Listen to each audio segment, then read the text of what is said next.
We're going to be looking at anti-aging technology, a conversation with Thor Han. We're going to be looking at the release of a feature film called South Shore Origin 2 that deals with child trafficking in space.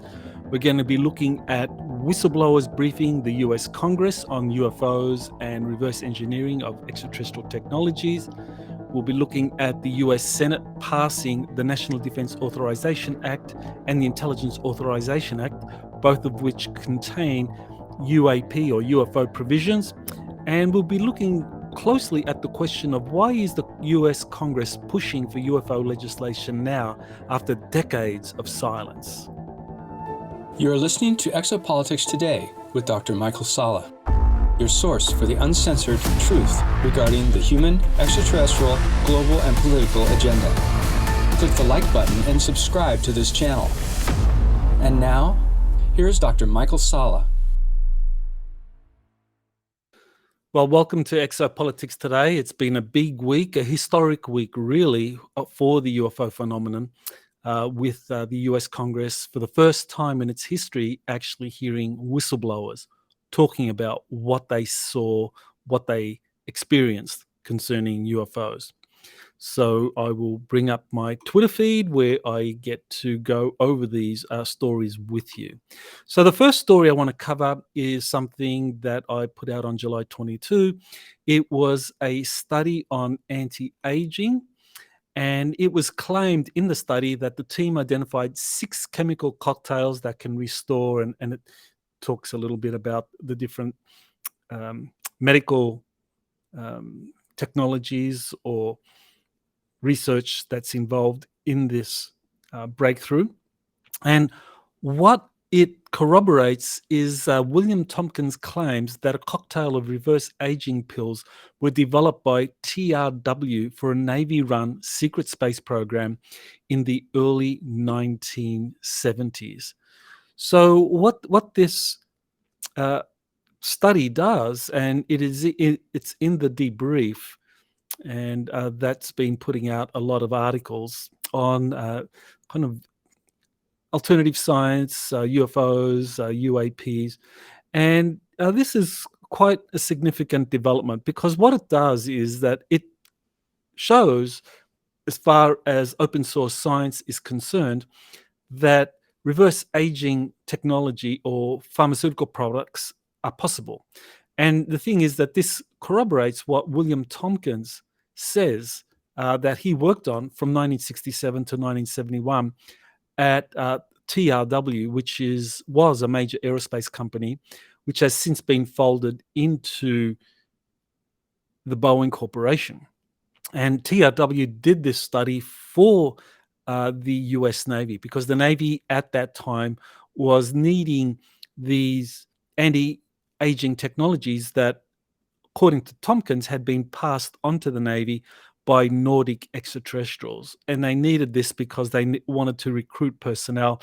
And the agreement with the Nordics was that, well, if we're going to help you with your program, you're going to do it in a certain way. So the agreement was that any personnel that went through this secret space program, after 20 years, they would essentially be returned back to their time when they departed for that service and with their age restored so they could live out their normal life, but without the memories of what they went through. So this was something Tompkins says he worked on.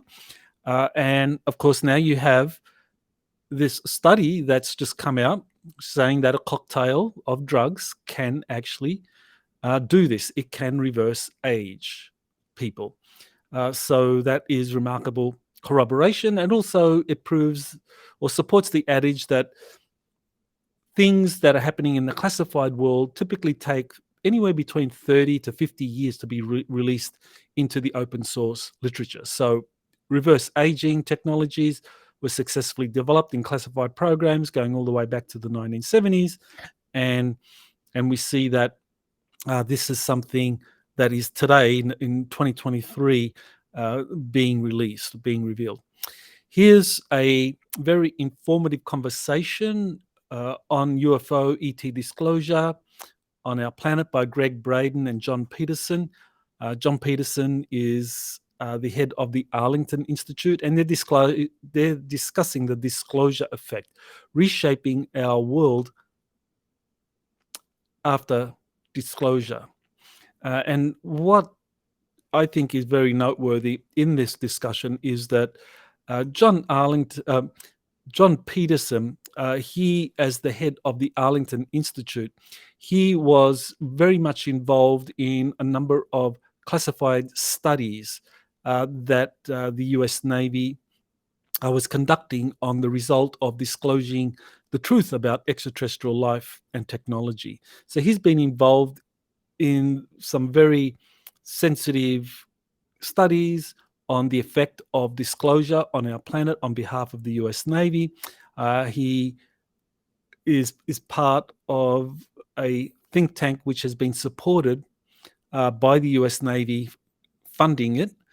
And Greg Braden is a well-known author, researcher, has done some phenomenal studies. And so the product of their collaboration in terms of the effect of UFO disclosure is well worth watching. It's a really interesting discussion, so I highly recommend that.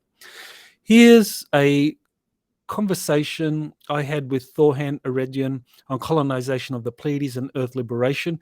This was recorded while we were traveling. So it was in a car. It was spontaneous.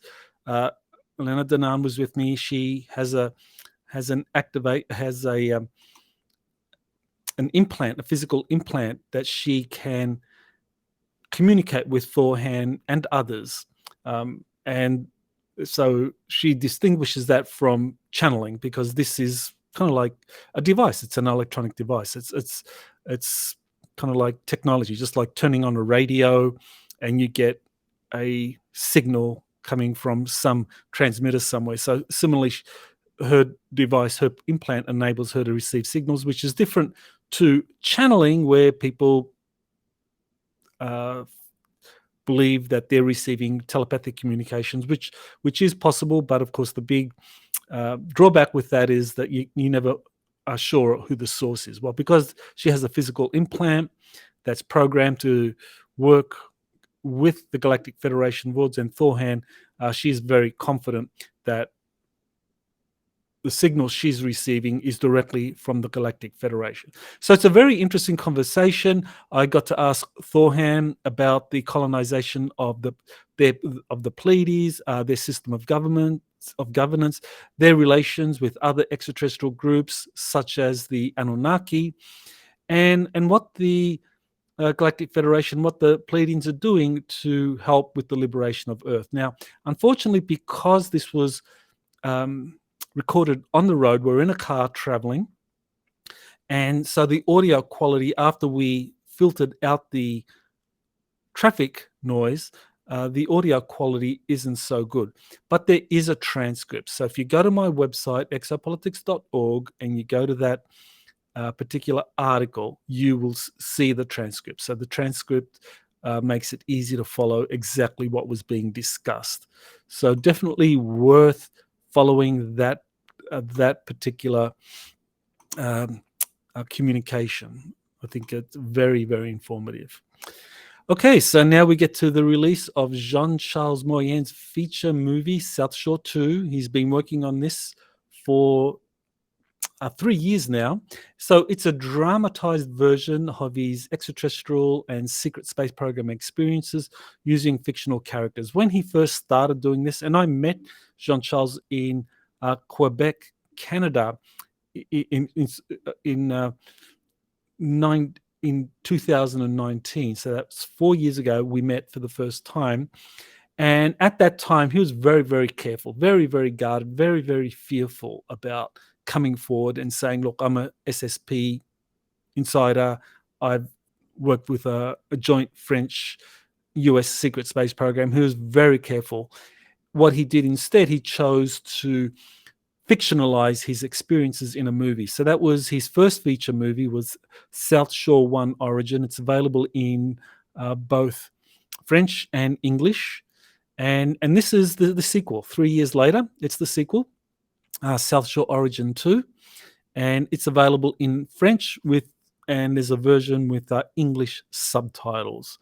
So he covers his experiences in dealing with child trafficking that was being conducted in space, where there were these draconian extraterrestrials that were involved. So I highly recommend it because it is a feature film. You get to enjoy it like any film because of the story itself being an interesting one. But the benefit of watching this and introducing others to Jean Charles' movie is that this is fiction based on fact. These are real life events that Jean Charles Moyen had with a joint French US secret space program. He served on a ship called the Solaris, and part of their mission was to rescue children that were caught up in this space slave trade. So fascinating feature film, and you could show it to friends and family who just want to enjoy a film but don't necessarily believe in UFOs, but you know that you are laying the foundation for them learning the truth. So let's go back to my Twitter feed now. So this is a interesting. Chris Mellon, a former Deputy Assistant Director of Defense for Intelligence, jumps on the UFO disclosure bandwagon and says he's being told by senior DoD officials that ET technologies have been recovered and are being studied. Now, that's interesting because Chris Mellon, he's one of the people that work with Tom DeLonge and with the Luis Elizondo, his releases on behalf of the ATIP program, portraying UFOs, UAPs as this national security threat. But now whistleblowers are coming forward saying that they know of these reverse engineering programs involving extraterrestrial technologies and even extraterrestrial life forms. So he's now saying that, he's being told also by senior DoD officials that ET technologies have been recovered. Now, interestingly, his cousin, John Warner IV, the son of the former US Senator John Warner III, the Republican senator from Virginia, doesn't trust him. He thinks that Chris Mellon, Luis Elizondo, the Academy to the Stars that Tom DeLonge started, that has been co-opted. It's kind of like a part of a CIA psyop to put out the UFOs are a threat narrative, to kind of like manipulate public opinion in portraying UFOs as this unknown national security threat, so that at some point, like now, they could roll out some kind of national security emergency involving UFOs, and thereby kind of like strengthening the national security state, which definitely is something we're going to be looking at again. Okay, so this is the announcement I put out on July 25 that the new webinar that I'm going to be hosting on August 19, it's going to be called Worldwide UFO Disclosure in the Closing Months of 2023. Plus future predictions. So this is my webinar announcement, and really what I'm doing here is examining the current trends, what we are witnessing right now, not just in the United States, because in the United States we've got whistleblowers briefing Congress, we've got Congress passing legislation on UAPs to force corporations to reveal everything that they know about UAPs. But there are also initiatives happening internationally behind the scenes, because I think the important thing to keep in mind here is that as far as the international community is concerned, they would follow on the UFO secrecy system that was imposed by the USA, that the US was the leader in kind of putting together this worldwide secrecy system. And so as far as the international community was concerned, it would be the US that would have to start the initiative on disclosing the truth before any other countries did the same. And so the US has done that. The US Congress, by its decisions to hold hearings, to pass legislation, creating UAP organizations in the Pentagon, and now passing this UAP, or in the verge of passing this UAP Disclosure Act for 2023, the US Congress has signaled that, yes, the United States is going to be releasing the truth about UFOs. And so the world looks at this as like a green light for them to go forward with their own disclosure initiative. So that's a very important thing to look at. So in my webinar on August 19, I'll be looking at the latest developments on all of those fronts in the US, in the world, when it comes to UFO disclosure, and what we can expect as 2023 plays out, because it is looking as though there's going to be some really major developments happening before the end of this year. So definitely I recommend you attending that. Okay, so there's an article here, July 25. There's this article that I cite from The Hill. So several scientists are cited in this article, and I thought it was worth referring to this article in The Hill, because because these scientists take up a kind of common position, and this includes people like Avi Loeb, the Harvard astronomer, who's been very prominent. And they say that until whistleblowers show hard evidence of alien reverse engineering programs, their testimony should be treated as anecdotal and aren't worth serious scientific attention. So people like David Grush and the many others that have been coming forward through Stephen Greer's disclosure program, or through Congress giving their testimony to Congress in closed door sessions. Essentially, these scientists are saying, well, if they're not going to give you any hard evidence, then it's not really worth serious scientific attention. We're just going to do it our way, which is focusing on the empirical data. Now, the problem with this position is that it's actually illegal to possess evidence of an unacknowledged special access program.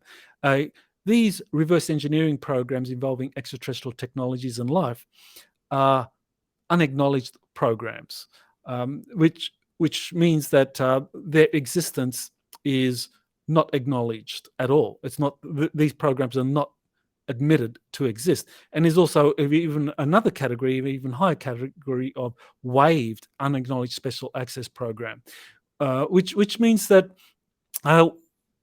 typically you have a select number of people within the US Congress that might be briefed on a SAP, and if it's an unacknowledged SAP, they've got to deny its existence. And if it's a waived USAP, then it's like the provisions are even stricter, that in terms of what Congress is, or what these leaders of Congress, the heads of the intelligence and the defense committees in the House and in the Senate, that they might be briefed. But those are the only ones briefed on these unacknowledged special access programs. And if for anyone to have physical evidence of one of these USAPs, it's illegal because it's a USAP. I mean, it's unacknowledged. Its existence is a secret. So if you have physical evidence proving its existence, then you violate the law. And so there are documents that show what the penalties are for disclosing the existence of a USAP. So when these scientists say that, well, these are whistleblowers or these eyewitnesses, unless they present evidence to prove that these alien USAPs exist, then they're not worth serious scientific attention. To me, that's either naive or even stupid. I mean, truly, it's stupid to demand whistleblowers, eyewitnesses, to reveal hard evidence of unacknowledged special access programs that they have witnessed, but whose existence is still highly classified and if they possess if they possess such evidence, they can be arrested and put away for a long time. Let alone submitting it to Congress. So it's really, I mean, ultimately, it just shows the naivety or stupidity of scientists insisting it's only hard evidence only. Okay, so enough said about that. Okay, so this is the historic UAP hearing that was held in the House of Representatives. I mean, those of you who haven't watched it, you can go to this link. It is available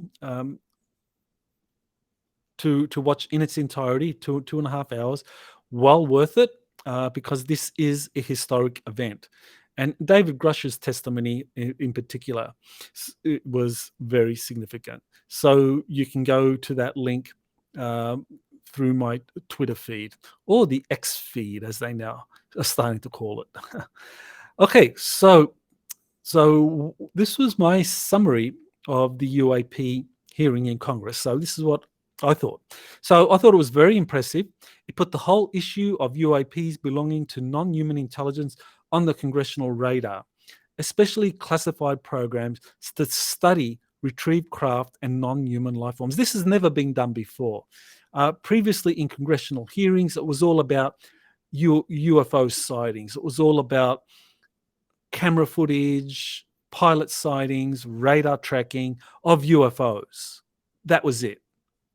Up until this hearing in Congress, the hearing in 1968, the 2 hearings you had in Congress earlier in 2022, I think there might have, I think at least 2022, that those previous hearings, they just focused on UFOs, sightings, videos, photographs.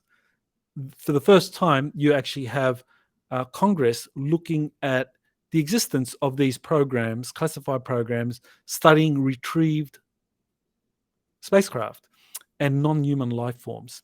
So David Grush was particularly impressive, and Congress is going to hold closed-door hearings to get details of where the human intelligence craft have been stored, studied, and reverse engineered.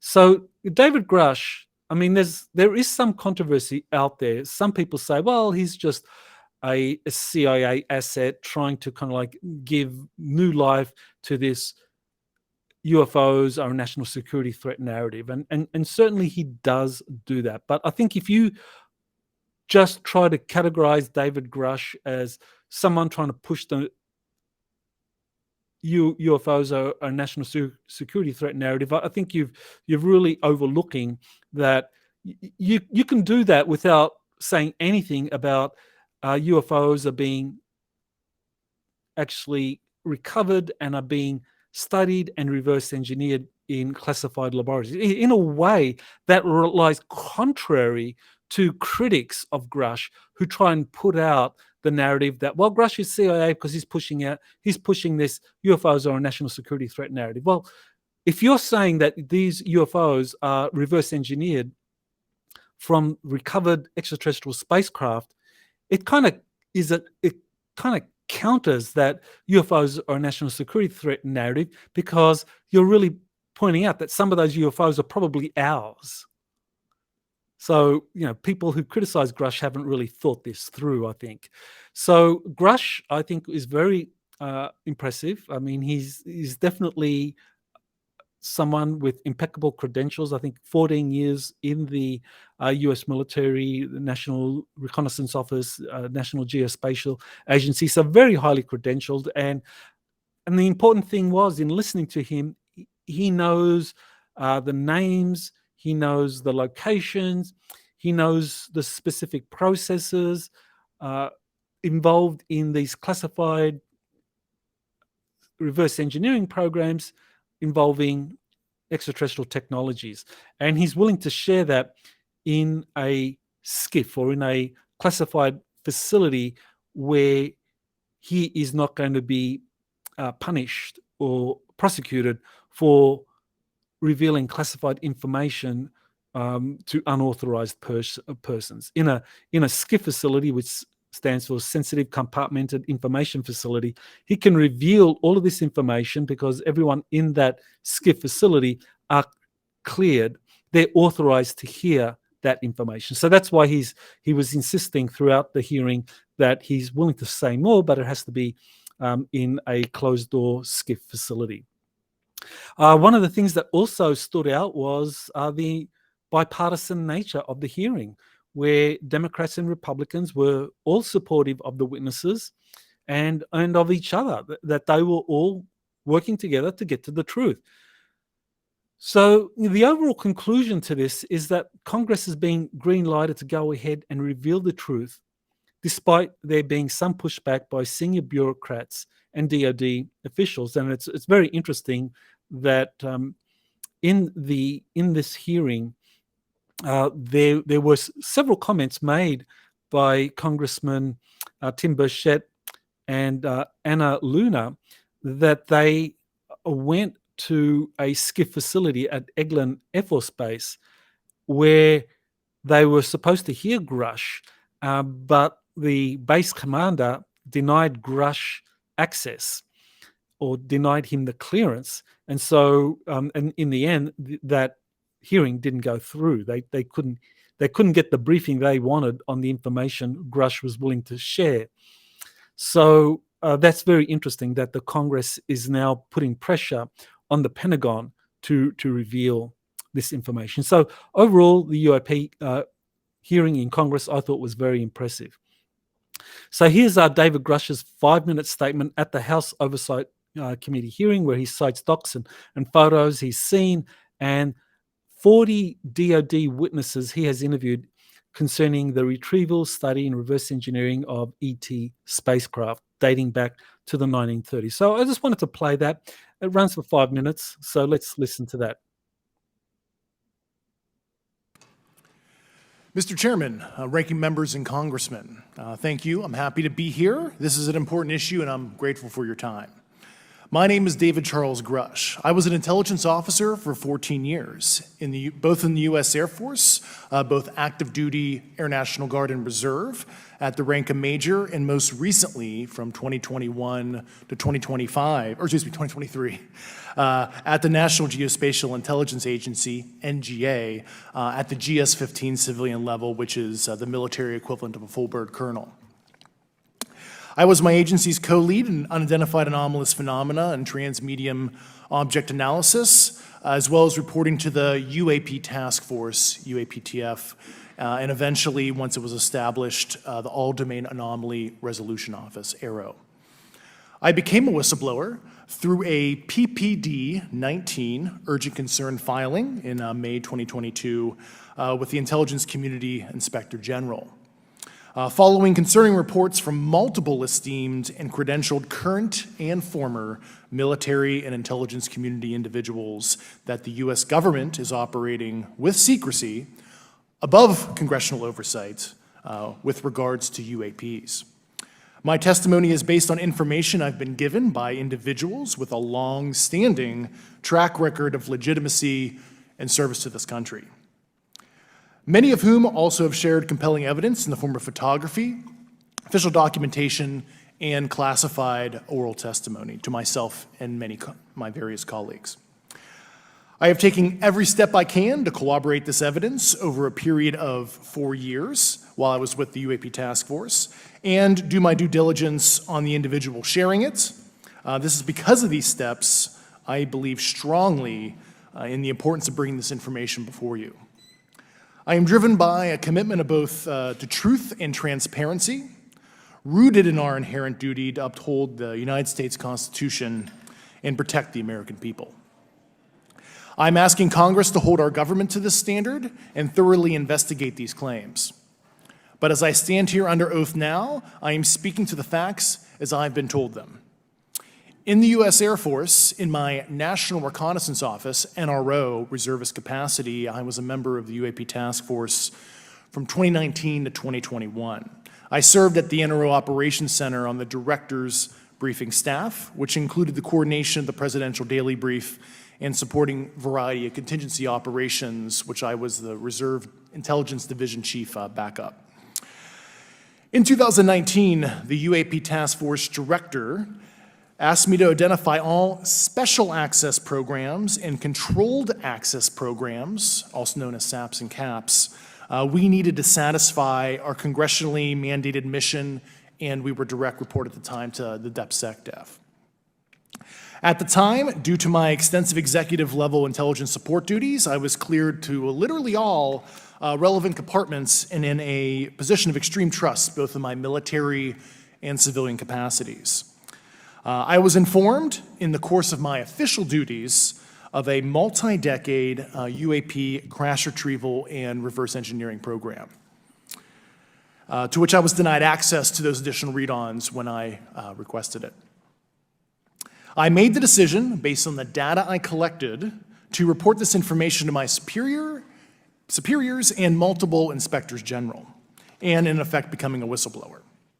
As you know, I've suffered retaliation for my decision, but I am hopeful that my actions will ultimately lead to a positive outcome of increased transparency. Thank you, and I'm happy to answer your questions. So there you go. That was David Grush, and his testimony. I think it was very noteworthy that he was pointing out that he had spoken to 40 witnesses, 40 people who confirmed who had told him about these UAP reverse engineering programs. So, and that this is a multi-decade program. So that is very, very significant testimony that I think is going to be pursued in the US Congress, especially in the House of Representatives, as they dig further and further into this. So, the process has begun. The disclosure process is well on its way, and I think we're going to see some really exciting developments soon. So here's an interview I did on, this is July 26. This is an interview I did on recent exopolitics developments from my US Army insider JP, and my attendance at the Galactic Spiritual Informers Connection Conference in Orlando. So that's the URL for that.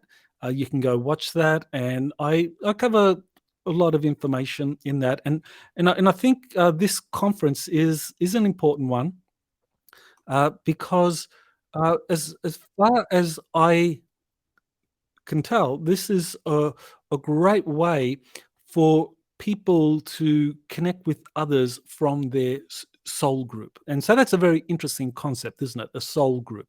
Well, I think this is where we evolve from the earlier focus on starseeds, individuals that have incarnated on Earth for specific missions. I mean, this is something, I think it was Dr. Scott Mandelkar wrote a book about it a couple of decades ago, with characteristics of starseeds, individuals that have incarnated here who come from other worlds.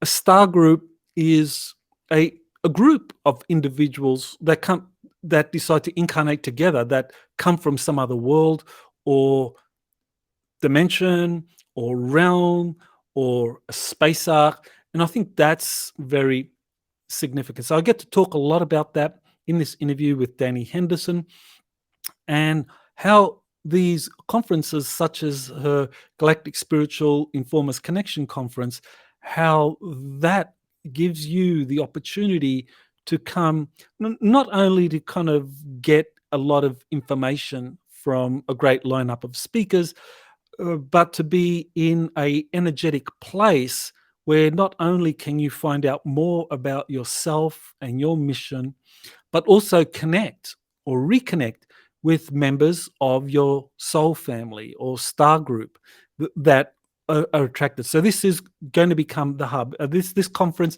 last year there were about 900 people, 1,000 people attending. This year is going to be just as good. I think it will probably even grow.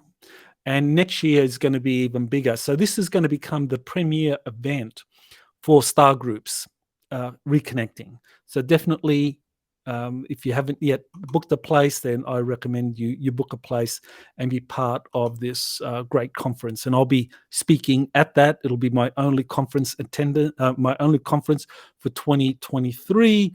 I've chosen not to do conferences anymore, apart from this one. There are a number of reasons. One of those is safety. And definitely listen to the interview if you want to kind of learn more about that. Okay, so this is the feature film from Jean-Charles Moyen that exposes child trafficking in space, called South Shore 2. And he is really showing here in this video exactly how extensive this phenomenon is in space. So I recommend that you look at this. This is a fiction based on fact film. It is predicated on his real life experiences with a US French secret space program, where he did go up and rescue children.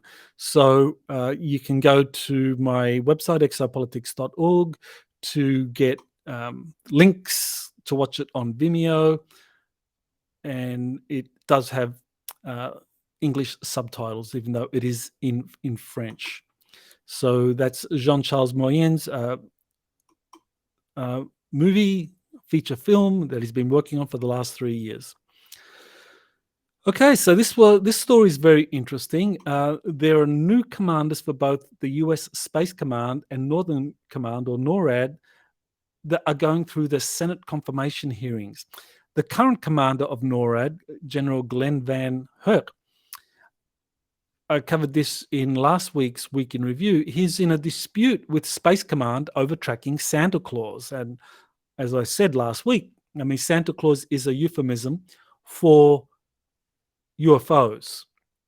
And while the dispute ostensibly deals with tracking nuclear weapons or nuclear missiles and tracking Santa Claus, the dispute is who exactly has jurisdiction over extraterrestrial spacecraft that fly into US territory and go underground into these spaceports or into these underground civilizations.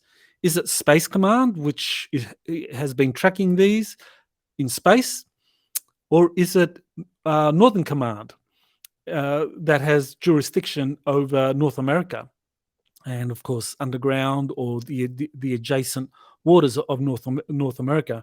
And I think this is a turf war between two powerful 4-star generals, each in charge of a combatant command, Glenn Van Herk. And the current commander of Space Command is General James Dickinson. This is the same individual who was involved with the Jupiter Accords that were agreed to in 2021. And General Glenn Van Herk, he was given a disclosure plan in January of this year from the Galactic Federation of Worlds,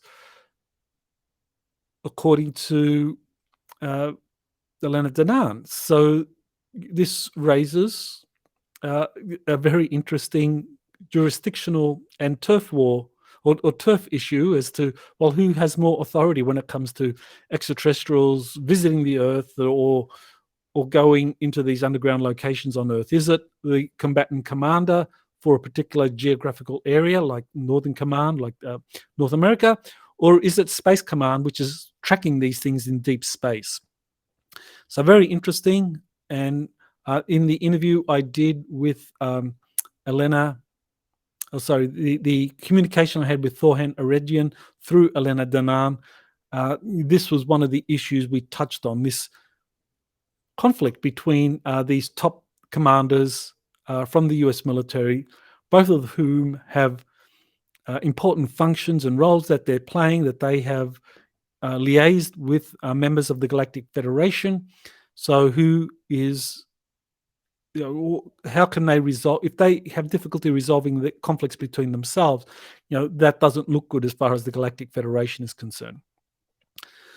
Okay, so one of the things about the UFO hearings in the House of Representatives was that there were very few legacy media sites that covered the UAP congressional hearing. Very few of them. NBC News was one of the few, and it took the approach that it would cover the hearing. And of course, Grush's claims about these reverse engineering of recovered extraterrestrial technologies, while referring to the official Pentagon spokesperson debunking Grush's claims. Essentially, the Pentagon saying there is no evidence of any extraterrestrial spacecraft being recovered or being reverse engineered in the United States or by the Pentagon or contractors that are working with the Pentagon. So clearly there's a factional war happening between those wanting to hide the truth. So the current Pentagon spokesperson is acting on behalf of the, you go through the chain of command there up to the chairman, General Lloyd Austin. So he's appears to be behind this approach of denying the truth about UAPs.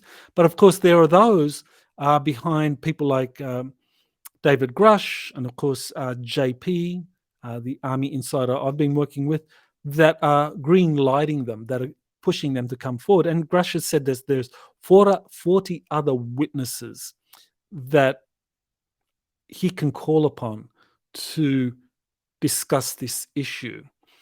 Now, it's worth pointing out that Stephen Greer has interviewed over 700 witnesses, but the vast majority of those witnesses are retired Army corporate personnel with knowledge on these programs. What Grush is reporting is that these are people who are currently working on these programs and want to talk about them. So this has never been done before. And Grush is willing to reveal their names to the US Congress and get their stories heard in a SCIF facility, in a closed hearing where they can share classified information without being prosecuted.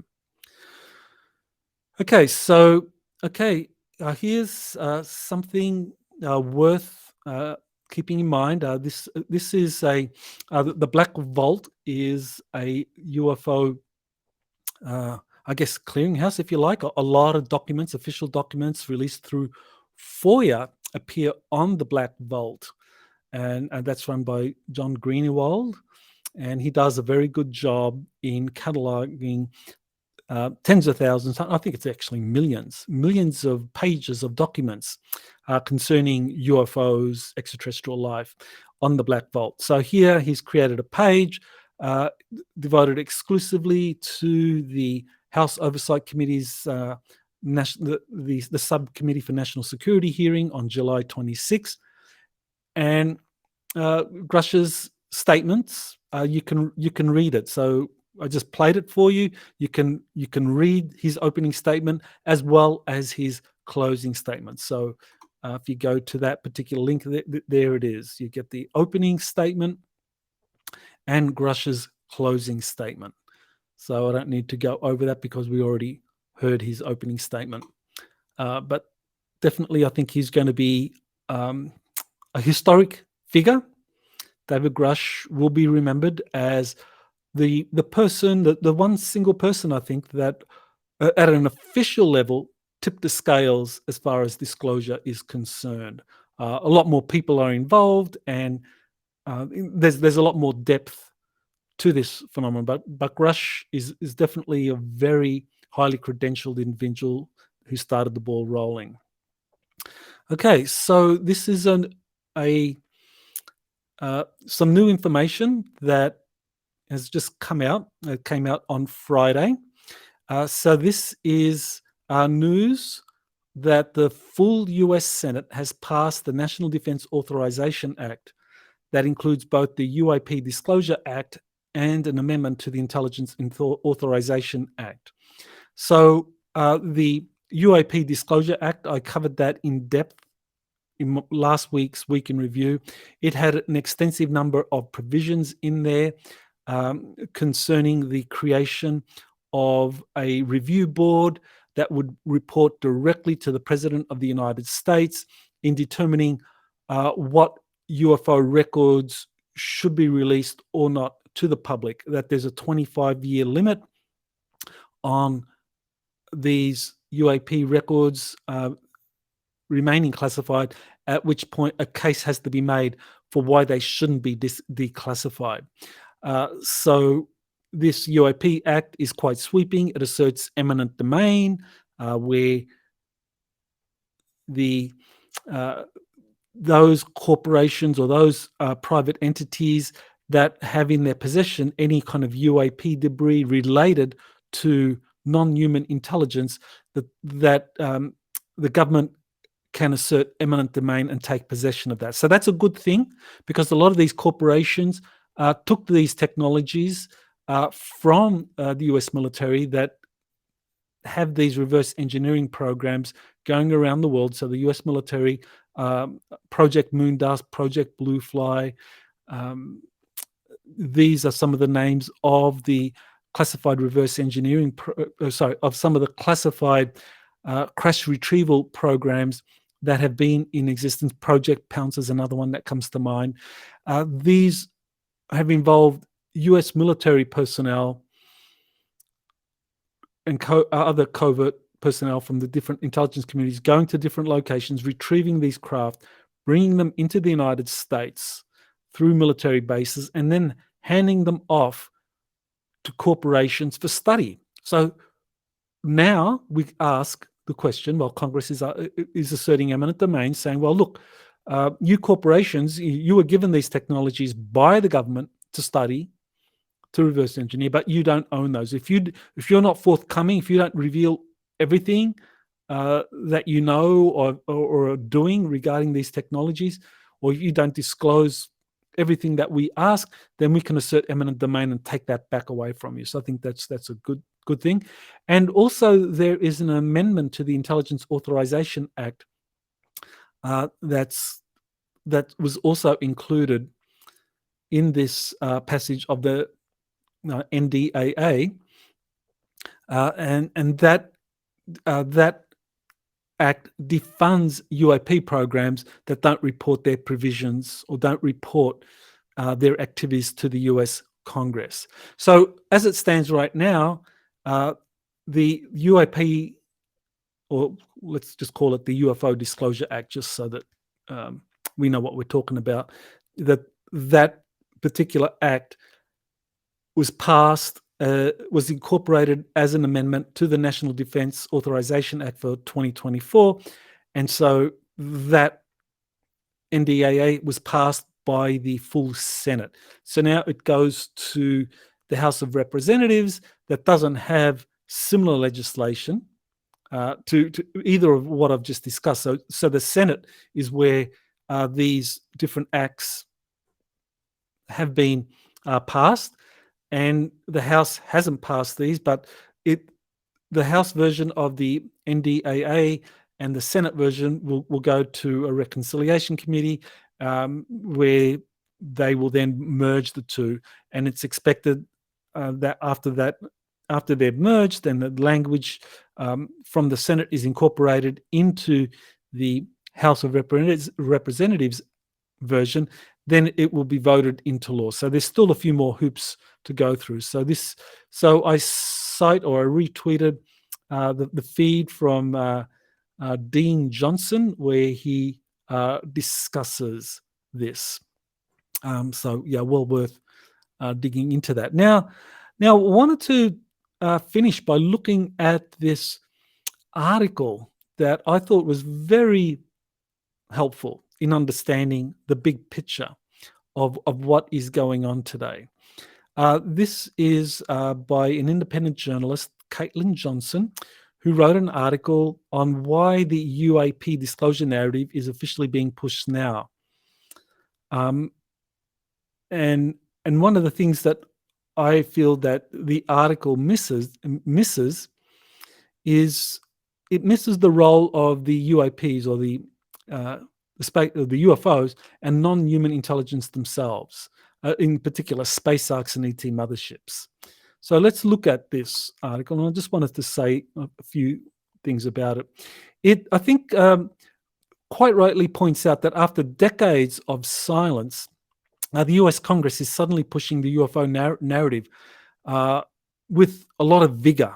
It's aggressively pushing this. As I just discussed, you have pretty sweeping legislation passing through the Congress, and once it's passed, it's like now Congress is officially behind UFO disclosure. And not only will that lead to many more whistleblowers coming forward, like David Grush, at least 40 others, once Grush names them, but it's also going to lead to other countries looking at what's happening in the US and saying, oh, okay, we've got the green light now to finally talk about this. Thank God the Americans have finally got their act together. Now we can talk about it. So I think you're going to have pretty sweeping disclosures from France, from Russia.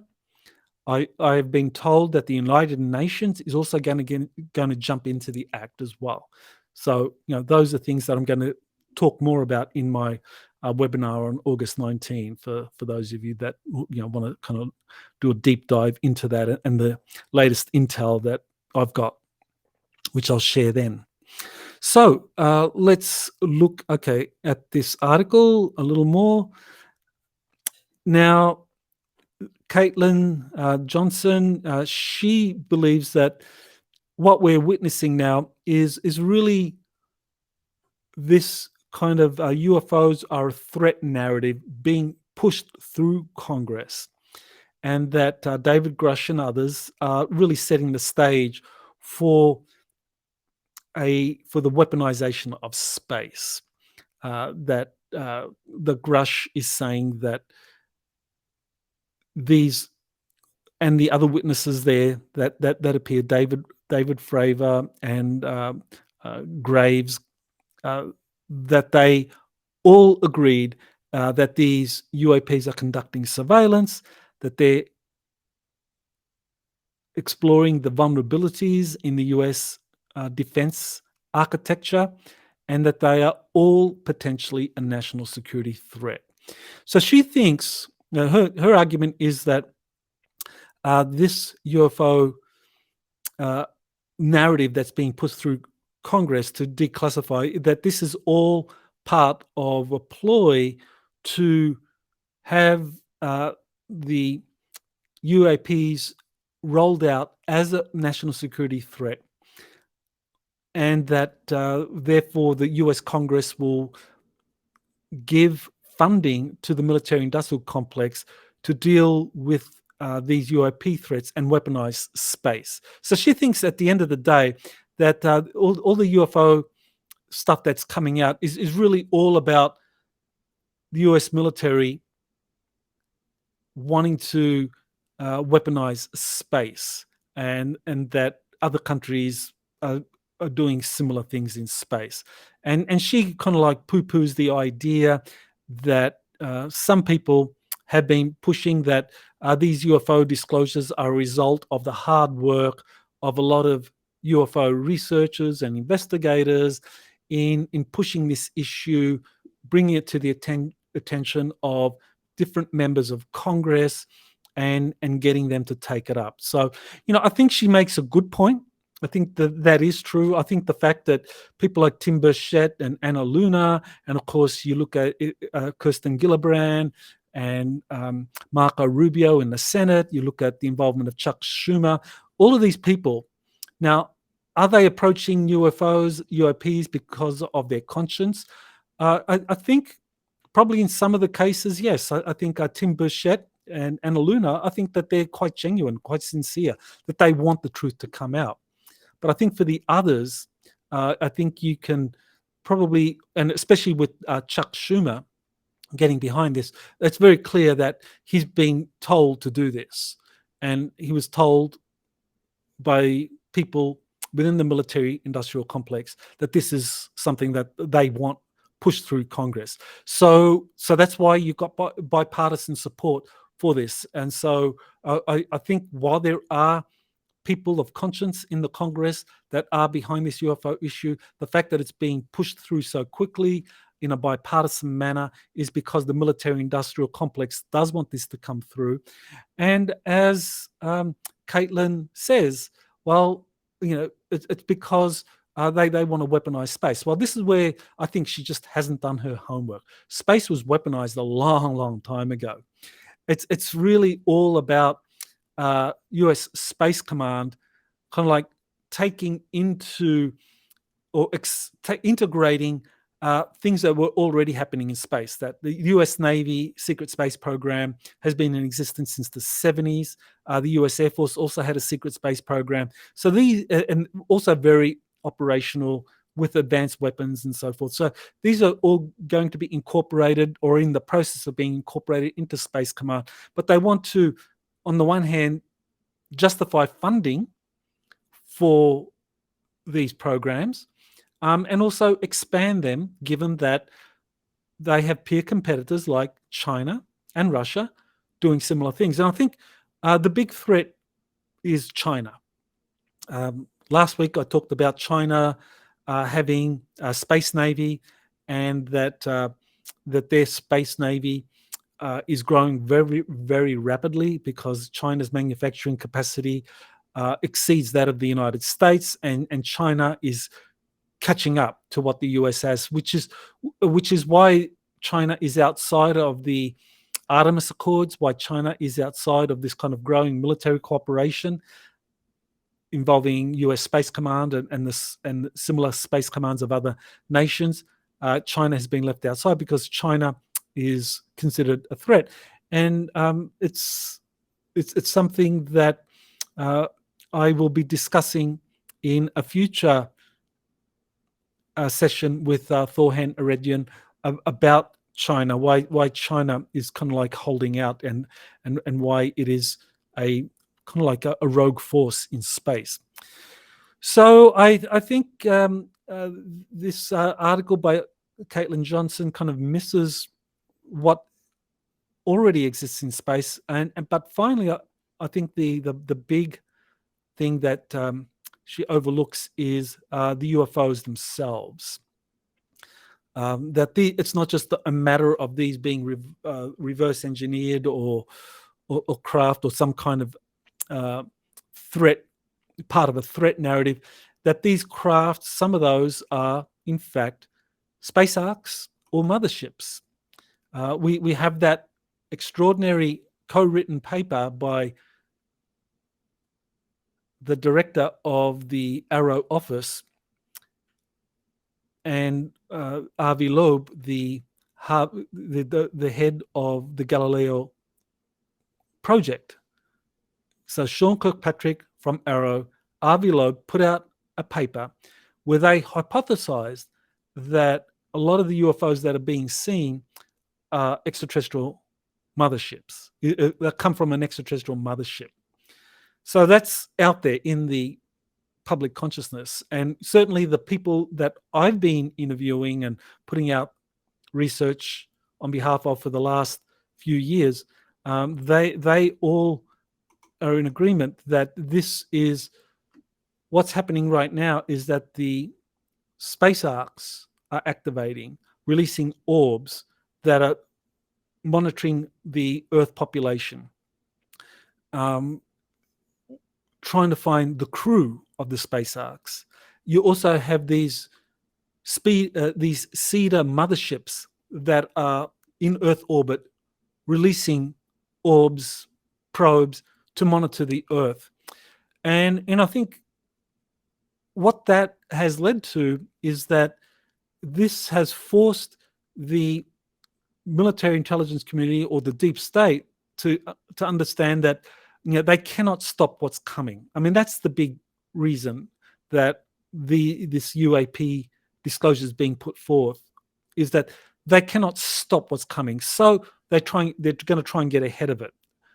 And getting ahead of it is depicting UFOs as a national security threat, passing legislation through Congress so that they have the legislation in place to kind of like take it to the next step, whether it's some kind of public emergency involving UFOs, whether it's a false flag alien invasion, or whether it's a kind of like genuine unfolding, or these space arcs appearing, or ET motherships appearing, and people like trying to work out what's going on. That these are all things that cannot be, that the military-industrial complex understand can't be stopped. So I think at the end of the day, we are moving, as 2023 plays out, into uncharted waters.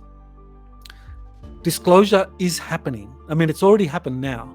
I mean, officially, with this congressional hearing, people have been given a heads up that alien technologies have been recovered, are being reverse engineered, and some of the bodies of the aliens are in existence. And Congress is going to get more details in the evidence of this. So people have been given a heads up that this is coming. So I think that's the green light for much more disclosure in the United States, and for other countries to look at that and say, okay, the US is moving forward for disclosure. Thank God. We can now start doing it ourselves. So that's it for the Week in Review for Exopolitics Today for July 29. Again, like and share this video. That helps overcome the algorithms that do kind of shadow ban this kind of information. I want to thank you for supporting my exopolitics research, and I look forward to talking to you again next week. Aloha. You have been listening to Exopolitics Today with Dr. Michael Salla. Please remember to like, share, and subscribe to this channel. Join or start a conversation in the comments. Take the time to explore the vast library of best-selling books, webinars, and podcasts by Dr. Salla. Visit exopoliticstoday.com.